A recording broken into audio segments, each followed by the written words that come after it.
What's up mga katalapa, ngayong araw nga mga katalapa, iniisip ko nga paano tayo magkaroon ng pira at bigla ako nagkaisip mga katalapa at nag-repack tayo ng mga daing dito sa aking pwesto dahil marami tayong nagbabalot-balot ng mga daing, kaya i-repack natin to para mas mabilis. Dalawang beses na yan! Katalapa. Kaya let's go, wag na natin papatagal yung mga katalapa. Yan nga mga katalapa ay ang bawat balot niya na yan mga katalapa ay 1 kilo. Gagawin natin yan mga katalapa ay repackin natin yan tig 20 pesos. Kaya goods na goods to mga katalapa at tutubo tayo dito malaki-laki at gagamitin natin itong plastic na ito. Anong size nito? Ngayong araw nga mga katalapa ay 2 kilo lang yung gagawin nating pag-repack ng tag 20 pesos para paldo-paldo rin tayo minsan at tutubo tayo ng mga 200 pesos dito.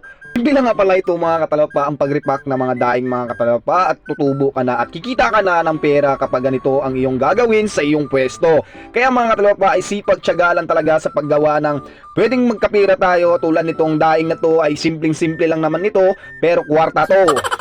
At yan na nga mga katalapa ay binalot ko na nga mga katalapa ang 20 pesos nga pala dito sa amin na daing mga katalapa ay 3 piraso. Depende lang sa laki ng iyong daing. Paborito nga lang pala ng mga senior ang mga daing mga katalapa dahil simpleng ulam lang mga katalapa at hindi sila masyadong mahiblan dito sa presyo dahil 20 pesos lang kaysa sa mga karne sila ay sobrang mahal at mahiblan talaga sila kapag ganoon. Kahit naman ako mga katalapa ay bibili talaga ako na mas mura at makakain ka sa isang araw, sold ka na. Pero depende nga naman sa iyo yan mga katalapa. Kung may pira ka talaga, doon ka talaga sa mas masarap at makakain ka ng maayos at makahigop ka ng masarap na sabaw.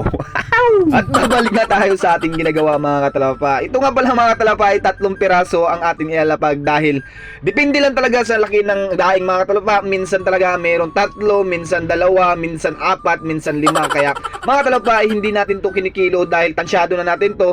Kapag kilo natin to ay malulugi na tayo dahil hindi na natin maabot yung mga pangarap natin sa pag-repack ng daing. At sa wakas mga katalapa ay natapos na natin ang pag-repack sa 1 kilo. Kaya ngayon mga katalapa ay bibilangin natin kung magkano ba ang inabot ng 1 kilo at kung magkano ba ang ating tutubuin. Let's go!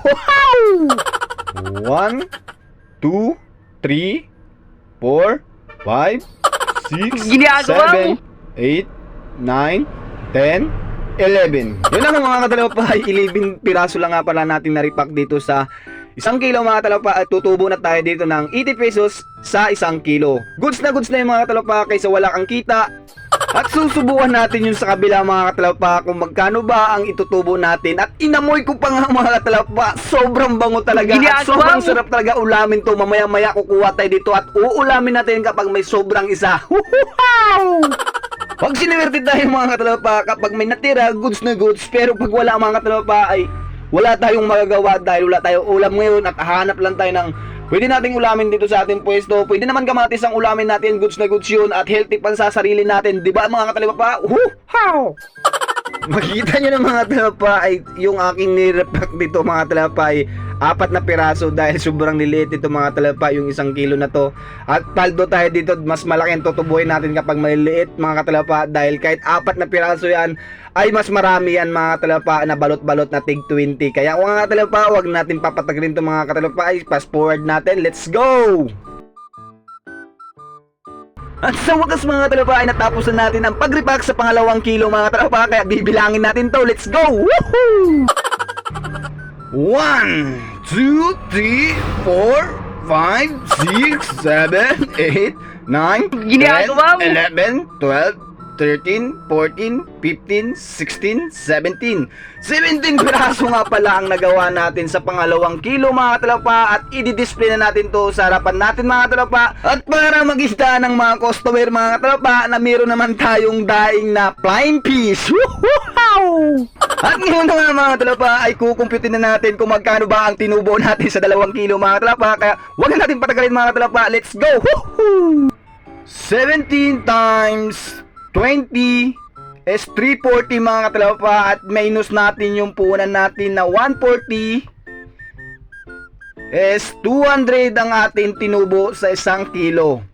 Then sa isa naman mga katalapa ay 11 times 20 is 220 minus 140 is 80 pesos lang ang tinubo natin sa panguna. Ang total natin ng tinubo natin lahat-lahat mga katalapa is 280 pesos. Sold na mga tropa kaysa walang kita. Maraming salamat sa mga nanonood at isang share naman dyan kung nagustuhan mo itong video na to at isang follow naman. Let's go!